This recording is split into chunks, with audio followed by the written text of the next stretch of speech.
ಕೊಳೆಗಲ್ ಬರಗಾಲ ಎದುರಿಸಲು ಕೈಗೊಂಡ ನರೇಗಾ ಕಾಮಗಾರಿಯಲ್ಲಿ ಮತ್ತೊಂದು ದೊಡ್ಡ ಸಮಸ್ಯೆ ಎದುರಾಗಿದೆ. 2025-26ನೇ ಸಾಲಿನಲ್ಲಿ ನರೇಗಾ ಯೋಜನೆಯಡಿ ನಡೆದ ಕಾಮಗಾರಿಗಳಿಗೆ ಸಾಮಗ್ರಿ ಪೂರೈಸಿದ ಸರಬರಾಜುದಾರರಿಗೆ ಸರ್ಕಾರ ಇನ್ನು ಸುಮಾರು 11.65 ಕೋಟಿ ರೂಪಾಯಿ ಬಾಕಿ ಪಾವತಿಸಬೇಕಿದೆ ಎಂಬ ಮಾಹಿತಿ ಲಭ್ಯವಾಗಿದೆ. ಚಳ್ಳಕೆರೆ ತಾಲೂಕಿನ ಗ್ರಾಮ ಪಂಚಾಯಿತಿ ವ್ಯಾಪ್ತಿಯಲ್ಲಿ ಕೈಗೊಂಡ ಉದ್ಯೋಗ ಖಾತ್ರಿ ಯೋಜನೆ ಅಡಿ ಕೂಲಿ ಕಾರ್ಮಿಕರಿಗೆ ಕೂಲಿ ಪಾವತಿಯಾಗಿದ್ದರೂ ಇಟ್ಟಿಗೆ, ಸಿಮೆಂಟ್, ಕಬ್ಬಿಣ ಸೇರಿದಂತೆ ಅಗತ್ಯ ಇತರೆ ನಿರ್ಮಾಣ ಸಾಮಗ್ರಿ ಪೂರೈಸಿದವರ ಬಿಲ್ ಇನ್ನೂ ಪಾವತಿಯಾಗಿಲ್ಲ.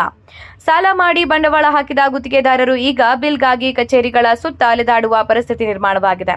ಒಂದು ಕಡೆ ಸರ್ಕಾರ ನರೇಗಾ ಯೋಜನೆ ಅಡಿ 100 ದಿನದ ಬದಲು 150 ದಿನ ಕೆಲಸ ಮಾಡುವುದಾಗಿ ಘೋಷಣೆ ಮಾಡಿದೆ.